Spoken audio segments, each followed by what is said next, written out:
नमस्कार, सेहत से जुड़े हमारे खास कार्यक्रम हेल्थ गुरु में स्वागत है आप सभी का। मैं हूं आपके साथ ज्योति सिंह। पूरा विश्व इस वक्त कोरोना महामारी से जूझ रहा है। ऐसे में सर्दी, खांसी, बुखार जो इसके लक्षण माने जाते हैं, उसके बाद सांस लेने में तकलीफ, फेफड़ों को इसका इन्फेक्शन, आखिर क्या इसके लक्षण हैं और क्या दूसरी बीमारी से परेशान जो लोग हैं, चाहे डायबिटीज है, ब्लड प्रेशर है या दूसरी तकलीफों से जूझ रहे ऐसे लोग जिनकी इम्यूनिटी जो है वो पहले से ही वीक है, ऐसे में कोरोना का संक्रमण का खतरा क्या ऐसे लोगों को ज्यादा हो सकता है, इसी पर आज हम चर्चा करेंगे। तो शुरू करते हैं अपना खास कार्यक्रम हेल्थ गुरु।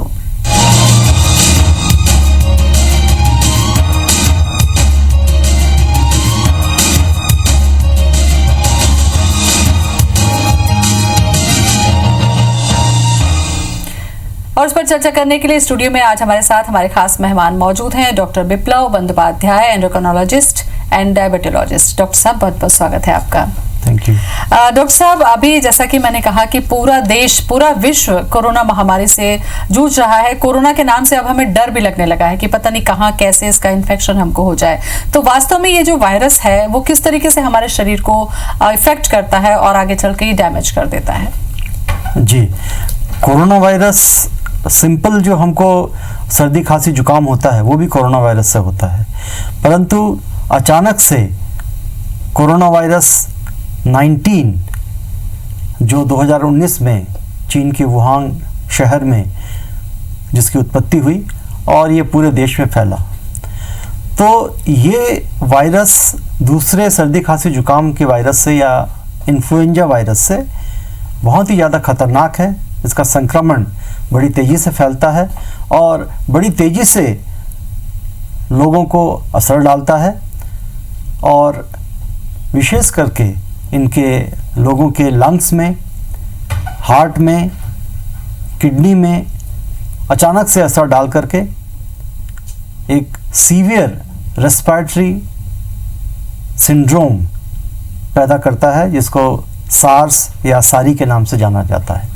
शुरुआत में इसके लक्षण बुखार, खांसी होना, सर्दी होना ज़रूरी नहीं है और स्मेल यानी सूंघने की शक्ति में असर आना ऐसा होता है।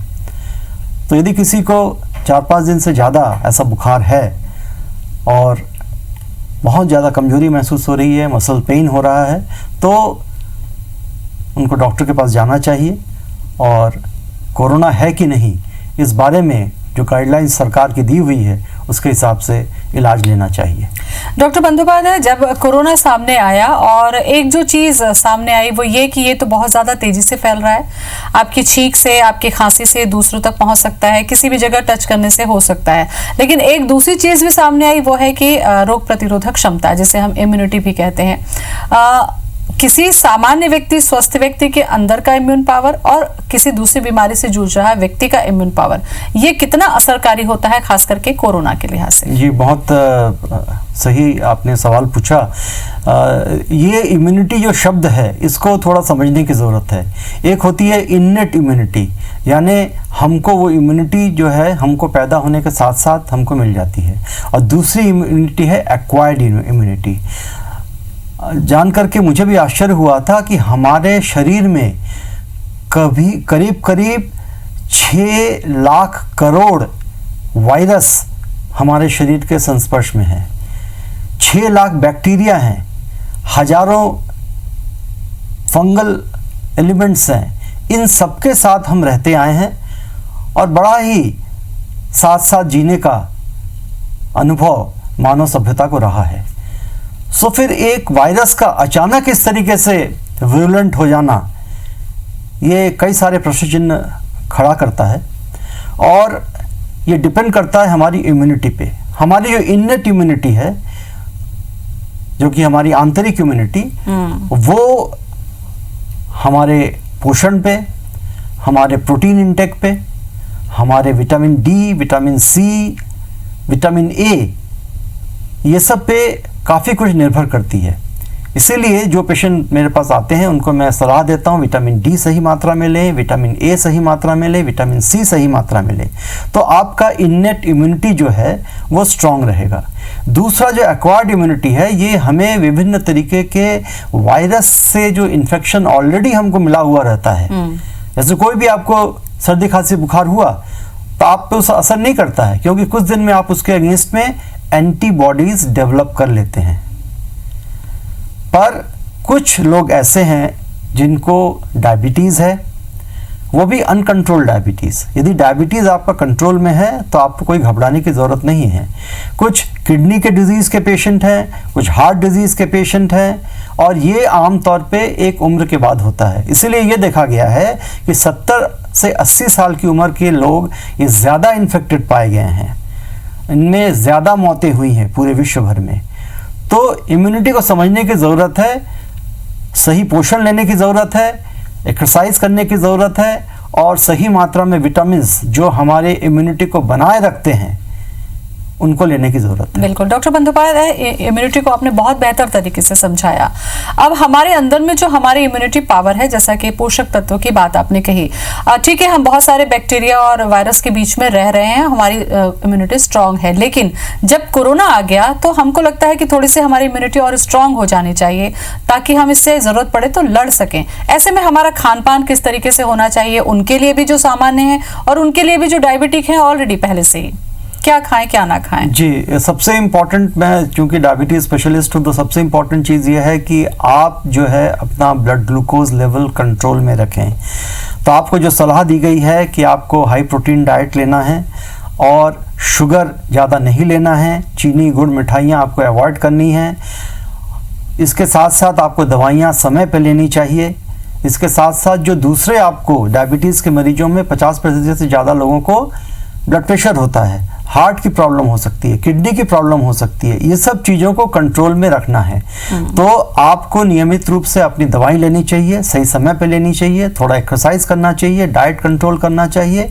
ऐसा करके आप, और साथ में जो हमारी सरकार द्वारा सुझाया गया डिस्टेंसिंग है, पर्सनल डिस्टेंसिंग को मेंटेन करें, आप मास्क का उपयोग करें, किसी जगह पे भीड़ वाली जगह पे ना जाएं। ये सब सावधानी लेकर के हम अपनी इम्यूनिटी को स्ट्रॉन्ग रख सकते हैं। बिल्कुल डॉक्टर साहब, कहा जाता है कि एक बीमारी दूसरी बीमारी की जिम्मेदार होती है। कई बार ये होता है कि ब्लड प्रेशर है तो आगे चलकर शुगर होगा, या आपको शुगर हो गया है तो आगे चलकर ब्लड प्रेशर हो जाएगा, या किडनी प्रभावित होगी, आंखें प्रभावित होंगी। तो क्या लॉकडाउन के समय में जब लंबे समय तक हम एक ही जगह पर घर पे बैठे हैं तो इसका भी कोई असर पड़ रहा है कि एक बीमारी जो होती है वो दूसरे की जिम्मेदार हो जाती है? अगर आप डायबिटिक हैं तो ब्लड प्रेशर होगा, या ब्लड प्रेशर है तो आगे चलकर डायबिटीज होने की संभावना होती है। और ऐसे समय में जब लॉकडाउन में 2 महीने से हम घर पे बैठे हैं, केवल खा रहे हैं और आराम कर रहे हैं, तो एक सामान्य व्यक्ति का भी वेट गेन हो रहा है। ऐसे में डायबिटिक के जो पेशेंट हैं या ब्लड प्रेशर के जो पेशेंट हैं, इनके लिए क्या जोखिम थोड़ा सा बढ़ नहीं गया? बिल्कुल बढ़ गया है। इसीलिए हम मरीज को समझाते हैं, और वुहान के डाटा, अमेरिका के डाटा और यूरोपियन डाटा भी शो कर रहे हैं कि ओबेस पेशेंट को सबसे ज़्यादा कोरोना वायरस से इन्फेक्शन हुआ है, और मरने वालों की संख्या में भी ओबेसिटी यानी मोटापा सबसे बड़ा फैक्टर था। इसलिए हम मरीज को समझाते हैं कि डायबिटीज़ हो जाने का मतलब है आपको एक मेटाबॉलिक सिंड्रोम हो गया है। मेटाबॉलिक सिंड्रोम किसको बोलते हैं? आपका वजन बढ़ गया हो, आपका कोलेस्ट्रॉल गड़बड़ हो, आपका ब्लड प्रेशर बढ़ा हुआ हो, आपका शुगर गड़बड़ हो। तो इन सभी बीमारियों को हम एक बास्केट के अंदर मेटाबॉलिक सिंड्रोम के नाम से जानते हैं। इसीलिए हमको डायबिटीज़ के मरीजों को ट्रीट करने के लिए कोलेस्ट्रॉल की भी दवाइयाँ देनी पड़ती है, हाई ब्लड प्रेशर की भी दवाइयाँ देनी पड़ती है, किडनी को प्रोटेक्ट करने की भी दवाई देनी पड़ती है। तो इस संकट में जब आप घर पे हैं तो घर पे ही आप टहल सकते हैं, कुछ एक्सरसाइज कर सकते हैं, और इस तरीके से आप जो अपना मोटापा जो बढ़ रहा है आपका, उसको आप कंट्रोल कर सकते हैं। पर अच्छी बात यह है कि जिन लोगों ने पहले से अपने को अच्छे से कंट्रोल किया है और इस चीज़ों को समझा है कि एक्सरसाइज करना कितना ज़रूरी है, और एक्सरसाइज भी आपकी इम्यूनिटी को बढ़ाती है, ये साइंटिफिक डाटा से प्रूव्ड हो चुका है। तो एक्सरसाइज बहुत जरूरी है, मोटापा कम करना बहुत जरूरी है। बिल्कुल। एक जिक्र और मैं करूंगी डॉक्टर साहब, थायराइड का भी मैं जिक्र कर लूं, क्योंकि कई बार ये भी कहा जाता है कि थायराइड की वजह से लोग मोटे हो गए, या मोटे लोगों में भी थायराइड हो जाता है। तो थायराइड होने से भी क्या हमारी बॉडी में कुछ गड़बड़ पैदा होती है? ये बात सही है कि थायराइड के कारण मोटापा थोड़ा बढ़ता है, परंतु ये बात मैं स्पष्ट कर दूं कि थायराइड से मोटापा 2 से 3 किलो से ज़्यादा नहीं बढ़ता है, और यदि हम जब थायराइड की दवा शुरू करते हैं तो आपका जो 2 से 3 किलो का इंक्रीमेंट है वो वापस आ जाता है। पर दुनिया भर में लोगों का थायराइड एक्सक्यूज बना हुआ है मोटापे का। एक्चुअली मोटापा हमारे फैटी चीज़ें, फ्राइड चीज़ें, यानी टोटल कैलोरीज ज़्यादा खाने की वजह से और कम कैलोरी खर्च करने की वजह से हुआ है। तो थायराइड का डायरेक्ट रिलेशन मोटापे से नहीं है, इसीलिए आप थायराइड की दवा ले रहे हैं तो साथ साथ में आपको मोटापा कम करने के लिए जो चीज़ें आपको करना चाहिए, आपको पता है वो करना चाहिए। बिल्कुल, थोड़ी सी चीजें मैं आपसे भी पता करूंगी डॉक्टर साहब, क्योंकि हमें लगता है कि हम क्या ऐसा चीज खाएं जिससे हमारा पेट भी भर जाए, पोषण भी मिल जाए और हमारा वेट भी गेन ना हो। कई बार तो डाइटिंग पे चले जाते हैं लोग, उसका भी साइड इफेक्ट होता है, क्योंकि फिर वीकनेस आ गई आपके स्किन से, फिर वो चार्म चला जाता है। तो समझे कैसे एक आम व्यक्ति क्या खाएं क्या ना खाएं? ये मान के चलना चाहिए कि आपका बॉडी वेट और आपकी हाइट, इसका जो रेशियो होता है उसको BMI कहते हैं, बॉडी मास इंडेक्स। किसी का भी BMI इंडियन पॉपुलेशन, सब कॉन्टिनेंट के पॉपुलेशन में 23 से कम होना चाहिए। इसको इस तरीके से नापते हैं कि ऊपर weight in KG divided by height in centimetre square. इस तरीके से आप अपना BMI नाप सकते हैं। यदि आपका BMI लेस देन 23 है तो आप खुश रहिए, एक्सरसाइज करते रहिए, डाइट कंट्रोल करते रहिए। यदि आपका BMI 23 से ज़्यादा है, मान लीजिए 25 है, तो मतलब आपका BMI ज़्यादा है, तो आप ये देखिए कि आपका वेट कितना होना चाहिए। एक आम तरीके से कहें तो हाइट इन सेंटीमीटर -100 ये आपका वेट होना चाहिए। यानी किसी की हाइट मान लीजिए 160 सेंटीमीटर है तो -100 = 60 उसका आइडियल बॉडी वेट है। ये सही है। तो आपको 60 kg बॉडी वेट को मेंटेन करने के लिए मेहनत करनी होगी। तो आपके डाइट में प्रोटीन, कार्बोहाइड्रेट एंड फैट 3 चीज़ें आती हैं। तो आपको पर केजी बॉडी वेट के हिसाब से 1 ग्राम प्रोटीन जरूर लेना चाहिए। आपको प्रोटीन जो है ये दालों में मिल जाएगा सफिशिएंट, नॉन वेज सब्सटेंस में भी, अंडा, चिकन वगैरह में मिल सकता है। दूसरा, आपको कार्बोहाइड्रेट का कंजम्पशन कम करना होगा। जितना आप कार्बोहाइड्रेट, यानी कि मीठा, दाल, ये रोटी, चावल, कॉर्नफ्लेक्स, ओट्स, ये सब कार्बोहाइड्रेट में आएंगे। तो ये सब कम खाना चाहिए। ये सभी आपका, आज आप जितना खा रही हैं, ये मान के चलिए कोई व्यक्ति मोटा है तो उसको 50% रिड्यूस कर देना चाहिए। पर पेट कैसे भरेगा? पेट भरने के लिए आपको हरी सब्जियां, सलाद, बॉइल्ड वेजिटेबल, इसकी मात्रा बढ़ा स्प्राउट्स, हाँ, इसकी मात्रा आपको बढ़ा देनी चाहिए, जिससे पेट भी भरे, कैलोरी भी कम हो जाए और आपका वजन भी घटे। डायबिटीज के जो पेशेंट होते हैं उनको भूख लगती है और तुरंत खाना ना मिले तो शायद चक्कर भी आता है। ऐसे समय में फिर वो खाने लग गए और घर पे बैठे हैं, जैसा मैंने पहले भी आपसे कहा, तो फिर इस चुनौती को कैसे फेस करें? वो डायबिटीज के मरीजों का ट्रीटमेंट का 3 स्तंभ तो लोगों को पता है। एक है डाइट कंट्रोल, दूसरा एक्सरसाइज, तीसरा सही समय पे सही दवाइयाँ लेना, और चौथा सबसे महत्वपूर्ण है ब्लड ग्लूकोज की मॉनिटरिंग करना। यानी आपके पास ग्लूकोमीटर छोटा सा होना चाहिए, जो कि आज के दिन बहुत ही ज़रूरी है। और ग्लूकोमीटर से आप अपना ब्लड शुगर चेक करते रहें। कितने फ्रीक्वेंसी चेक करेंगे आप? हो सकता है 2-3 दिन में एक बार आप फास्टिंग ब्लड शुगर लें, किसी दिन नाश्ते के बाद कर लें, किसी दिन लंच के बाद कर लें, कभी डिनर के बाद कर लें, आप जगे हुए हैं तो। और इसका जो फ्रीक्वेंसी वो डिपेंड करेगा आपका शुगर कितना अनकंट्रोल्ड है। जिनका ज़्यादा अनकंट्रोल्ड है उनको जल्दी टेस्ट करना होगा, जिनका अच्छे से कंट्रोल्ड है वो हफ्ते में एक बार भी कर सकते हैं। तो भूख उन्हीं को लगती है जब आपका ब्लड शुगर लो हो जाता है। लो होने का मतलब है जब आपका ब्लड शुगर 70 से कम हो जाता है, तब आपको भयंकर तरीके से भूख लगती है। इसीलिए मॉनिटरिंग करना ज़रूरी है कि आपको कब भूख लग रही है, उस समय आप ब्लड शुगर नाप लें कि सच में मेरा ब्लड शुगर लो हो गया था क्या। और जब लो ब्लड शुगर होता है तब आदमी कुछ भी खाता है, मतलब कंट्रोल नहीं कर सकता अपने डाइट पे। तो ब्लड शुगर यदि नॉर्मल रहेगा तो आपको बार बार भूख नहीं लगेगी। तो कंट्रोल करिए ब्लड शुगर को, इससे इस समस्या का समाधान हो सकता है। डॉक्टर साहब, क्या ब्लड प्रेशर के पेशेंट को भी कोरोना के संकट के दौरान थोड़ा सा अलर्ट रहने की जरूरत है क्या? जी, ये देखा गया है, स्टडीज जो अभी आ रही हैं वुहान के एक्सपीरियंस से, कि जिनको हाई ब्लड प्रेशर था वो एक ग्रुप जो थे उनमें भी कोरोना के कॉम्प्लिकेशंस जो हैं, सीरियस कॉम्प्लिकेशंस जो हैं वो ज़्यादा थे। तो उस समय बात आई कि ACE इनहिबिटर्स यानी ये सार्टन्स जितने भी हैं या इनालाप्रिल ग्रुप के दवाइयाँ और सार्टन ग्रुप की दवाइयाँ, ये इसको हम ACE इनहिबिटर बोलते हैं या ARBs बोलते हैं, एंजियोटेंसिन कन्वर्टिंग रिसेप्टर ब्लॉकर बोलते हैं। तो इन ग्रुप की दवाओं का क्या गलत असर पड़ता है कोरोना के मरीजों पे? अभी डाटा सजेस्ट कर रहा है कि ये वायरस जो है जाकर के चिपकता है एंजियोटेंसिन रिसेप्टर कन्वर्टिंग एंजाइम के रिसेप्टर से। तो अभी ये कहा जा रहा है कि जो लोग इस ग्रुप की दवाइयाँ ले रहे हैं उनको कोरोना वायरस से सीवियर इन्फेक्शन होने की संभावना कम है। ये बहुत बड़ा रिलीफ हम डॉक्टर्स के लिए आया था, क्योंकि हमारे मैक्सिमम मरीज डायबिटीज़ वाले वो इन दो ग्रुप की दवाइयाँ ले रहे हैं, या वो सार्टन ले रहे हैं या प्रिल ले रहे हैं। तो बहुत बड़ा रिलीफ है हमारे लिए। जी डॉक्टर साहब, तो अब इतने जो मरीज हैं खास करके जिनकी वजह से इम्यूनिटी वीक हो सकती है, उनको किस तरीके की सावधानी रखनी चाहिए अब सेहत के लिहाज से? सेहत के लिहाज से डिस्टेंसिंग मेंटेन करना बहुत ज़रूरी है। बार बार हाथ वॉश करना ज़रूरी है। अपने हाथ को नाक से या मुंह से या आँखों से टच ना करें। ये बहुत इम्पॉर्टेंट है यदि कहीं आप जा रहे हैं। ये देखिए इम्पॉर्टेंट है कि कोरोना का जो इन्फेक्शन टाइम जो होता है वो 20 से 30 मिनट का है।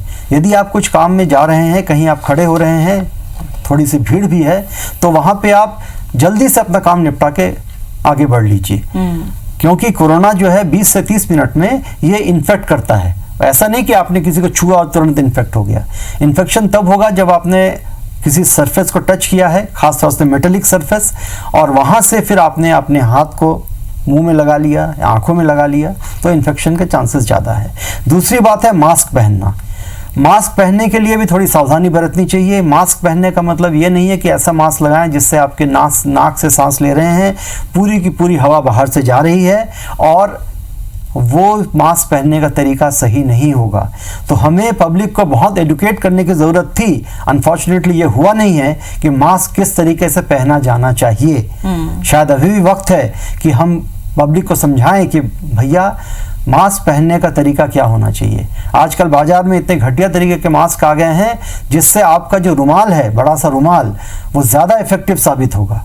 तो डॉक्टर साहब, इसके लिए बेटर है कि जो कार्यक्रम हमारा दर्शक देख रहा है इस वक्त, एक बड़ा वर्ग, उनके पास में घर में ही ऐसे कॉटन के कपड़े या जैसा कि आपने कहा कि स्कार्फ है, रुमाल है, उसको ही बेहतर है कि हम 2-3 परत करके लगाएं और डेली वॉश कर लें, वो ज्यादा हमारे लिए हेल्प करेगा। और जब आप मास्क पहनते हैं तब साइड से खुला हवा नहीं जानी चाहिए। आपकी जो सांस है वो मास्क के सरफेस से जानी चाहिए। इस चीज़ों को मैं पेशेंट को समझा भी रहा हूँ आजकल कि भैया आप मास्क ठीक से पहनो। यदि आप वैसे ही पहने हुए हो या कपड़ा लपेटे हुए हो, वो मास्क का बराबर काम नहीं करेगा, वो वायरस को फिल्टर नहीं कर सकता। बिल्कुल, तो ये सावधानी रखिए। डॉक्टर साहब, खास करके जब हम कोरोना संक्रमण पर चर्चा कर रहे हैं, बहुत सारी जानकारी आपने दी। इस दौरान जो बीपी के पेशेंट हैं, जो शुगर के पेशेंट हैं, या थायराइड के पेशेंट हैं, जो रेगुलर मेडिसिन पर हैं, उनमें ये भी एक टेंडेंसी होती है कि जैसा कि मैंने भी आपसे कुछ देर पहले कहा था कि मेरा बीपी मान लीजिए नॉर्मल है तो आज मैंने मेडिसिन नहीं ली, शुगर मेरा नॉर्मल है तो आज मैंने मेडिसिन नहीं ली, और मुझे लगता है कि ये कोई हार्मफुल नहीं है क्योंकि मैं तो आज ठीक हूँ। क्या इसका लॉन्ग टर्म में जाकर कुछ हमारे शरीर पर इफेक्ट होता है? बिल्कुल, ये अलर्ट करना जरूरी है। बिल्कुल अलर्ट करना जरूरी है, क्योंकि एक कहते हैं वर्ड है हमारे मेडिकल में, ग्लाइसेमिक वेरिएशन। ग्लाइसेमिक वेरिएशन का मतलब है कि आपके ब्लड शुगर का ऊपर नीचे उतार चढ़ाव ज़्यादा होना। ये समझना गलत होगा कि आज आपका शुगर कंट्रोल में है या बीपी कंट्रोल में है तो आप दवा नहीं लोगे। उसी तरीके से आपके हार्ट के ऊपर भी जब आप दवा नहीं लेते हो तो ज़्यादा जोर पड़ता है, पंप करना पड़ता है हार्ट को रेजिस्टेंट वेसल्स के अगेंस्ट में। तो समझ लीजिए उस पंप में हार्ट का नुकसान हो रहा है। तो डायबिटीज के पेशेंट हो या हार्ट के पेशेंट हो, उनको दवाइयाँ सही समय पे लेना बहुत ज़रूरी है, जिससे ये वेरिएबिलिटी जो है, जो उतार चढ़ाव जो हो रहा है, उसको कंट्रोल में रखा सके। काफी महत्वपूर्ण जानकारी मुझे लगता है डॉक्टर साहब आज आपने विस्तार से दी, चाहे इम्यूनिटी को लेकर हो, चाहे मास्क की जो जरूरत है एक आम व्यक्ति को। बहुत बहुत धन्यवाद आपका। Thank you. तो आज हमने चर्चा की कि अगर आप डायबिटिक है, अगर आप बीपी के पेशेंट हैं, अगर आप थायराइड से प्रॉब्लम में हैं, तो सबसे जरूरी है कि आप समय पर अपनी दवाइयां लें और इन्फेक्शन ना हो। इसके लिए तो सबसे बढ़िया उपाय यही है कि आप घर पर रहें, सुरक्षित रहें और किसी भी भीड़ भाड़ वाले इलाके में जाने से खुद को बचाएं। फिलहाल इतना ही। नमस्कार।